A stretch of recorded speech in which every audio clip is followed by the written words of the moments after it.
The Telltale Heart. True, nervous, very, very dreadfully nervous I had been and am. But why will you say that I am mad? The disease had sharpened my senses, not destroyed, not dulled them. Above all was the sense of hearing acute. I heard all things in the heaven and in the earth. I heard many things in hell. How, then, am I mad? Hearken, and observe how healthily, how calmly I can tell you the whole story. It is impossible to say how first the idea entered my brain, but once conceived it haunted me day and night. Object there was none, passion there was none. I loved the old man. He had never wronged me. He had never given me insult. For his gold I had no desire. I think it was his eye. Yes, it was this. He had the eye of a vulture, a pale blue eye with a film over it. Whenever it fell upon me, my blood ran cold. And so, by degrees, very gradually, I made up my mind to take the life of the old man and thus rid myself of the eye forever. Now, this is the point. You fancy me mad. Madmen know nothing, but you should have seen me. You should have seen how wisely I proceeded, with what caution, with what foresight, with what dissimulation I went to work. I was never kinder to the old man than during the whole week before I killed him. And every night about midnight I turned the latch of his door and opened it, oh, so gently. And then, when I had made an opening sufficient for my head, I put in a dark lantern, all closed, that no light shone out, and then I thrust in my head. Oh, you would have laughed to see how cunningly I thrust it in. I moved it slowly, very, very slowly, so that I might not disturb the old man's sleep. It took me an hour to place my whole head within the opening so far that I could see him as he lay upon his bed. Ha! Would a madman have been so wise as this? And then, when my head was well in the room, I undid the lantern cautiously. Oh, so cautiously. Cautiously, for the hinges creaked. I undid it just so much that a single thin ray fell upon the vulture eye. And I did this for 7 long nights, every night, just at midnight. But I found the eye always closed, and so it was impossible to do the work. For it was not the old man who vexed me, but his evil eye. And every morning, when the day broke, I went boldly into the chamber and spoke courageously to him, calling him by name in a hearty tone, and inquiring how he had passed the night. So, you see, he would have been a very profound old man indeed to suspect that every night, just at 12, I looked in upon him while he slept. Upon the 8th night I was more than usually cautious in opening the door. A watch's minute hand moves more quickly than did mine. Never before that night had I felt the extent of my own powers, of my sagacity. I could hardly contain my feelings of triumph. To think that there I was, opening the door little by little, and he not even to dream of my secret deeds or thoughts. I fairly chuckled at the idea, and perhaps he heard me, for he moved on the bed suddenly, as if startled. Now you may think that I drew back, but no. His room was as black as pitch with a thick darkness, for the shutters were close fastened through fear of robbers, and so I knew that he could not see the opening of the door, and I kept pushing it on steadily, steadily. I had my head in and was about to open the lantern when my thumb slipped upon the tin fastening, and the old man sprang up in bed, crying out, "Who's there?" I kept quite still and said nothing. For a whole hour I did not move a muscle, and in the meantime I did not hear him lie down.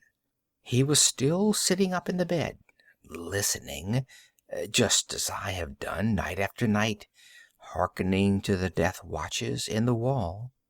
Presently I heard a slight groan, and I knew it was the groan of mortal terror. It was not the groan of pain or of grief. Oh, no. It was the low, stifled sound that arises from the bottom of the soul when overcharged with awe. I knew the sound well. Many a night, just at midnight, when all the world slept, it has welled up from my own bosom, deepening with its dreadful echo the terrors that distracted me. I say I knew it well. I knew what the old man felt, and pitied him, although I chuckled at heart. I knew that he had been lying awake ever since the first slight noise, when he had turned in the bed. His fears had been ever since growing upon him. He had been trying to fancy them causeless, but could not. He had been saying to himself, "It is nothing but the wind in the chimney. It is only a mouse crossing the floor," or "It is merely a cricket which has made a slight chirp." Yes, he had been trying to comfort himself with these suppositions, but he had found all in vain. All in vain, because death, in approaching him, had stalked with his black shadow before him and enveloped the victim. And it was the mournful influence of the unperceived shadow that caused him to feel, although he neither saw nor heard, to feel the presence of my head within the room. When I had waited a long time, very patiently, without hearing him lie down, I resolved to open a very, very little crevice in the lantern. So I opened it. You cannot imagine how stealthily, until at last a simple dim ray, like the thread of the spider, shot from out the crevice and fell full upon the vulture eye. It was open, wide, wide open, and I grew furious as I gazed upon it.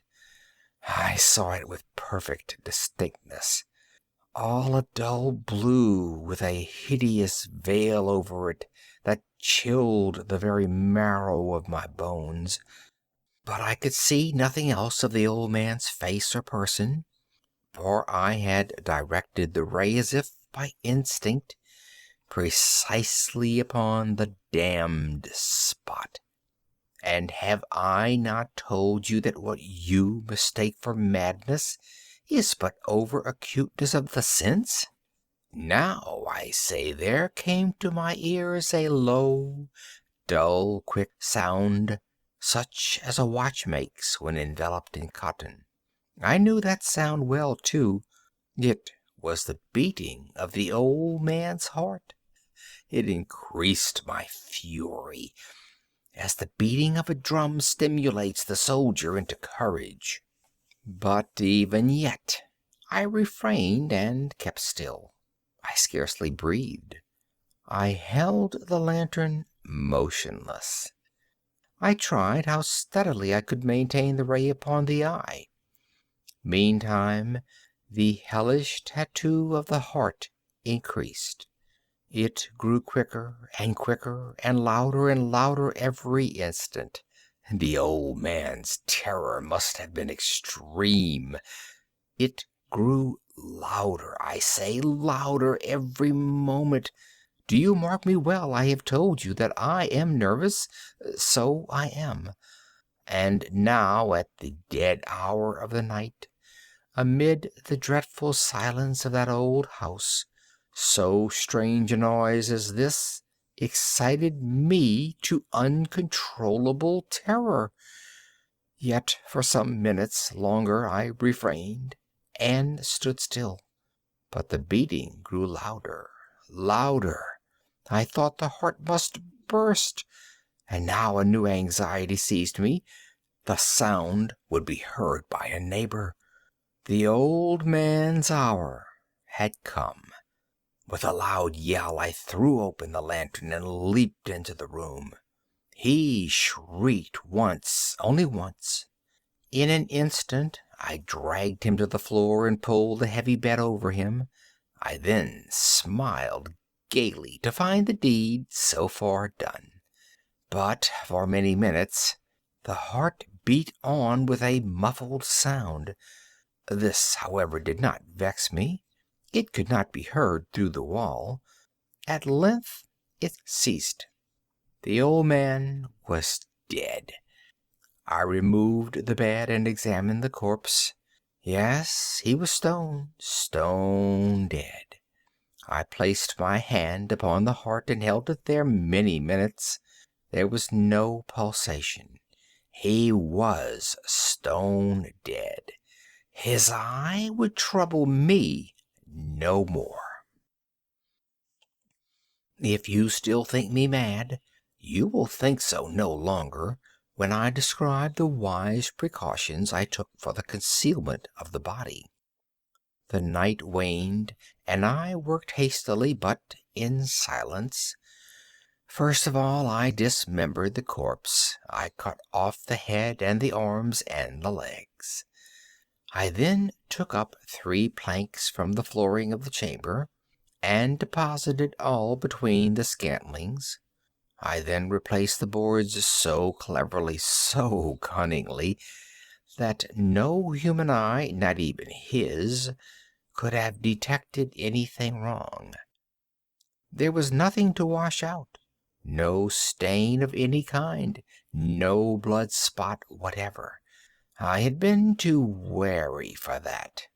A tub had caught all. Ha ha!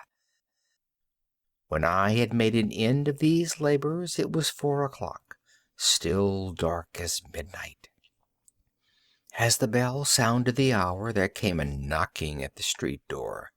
I went down to open it with a light heart, for what had I now to fear? There entered 3 men, who introduced themselves with perfect suavity as officers of the police. A shriek had been heard by a neighbor during the night. Suspicion of foul play had been aroused. Information had been lodged at the police office, and they, the officers, had been deputed to search the premises. I smiled, for what had I to fear? I bade the gentlemen welcome.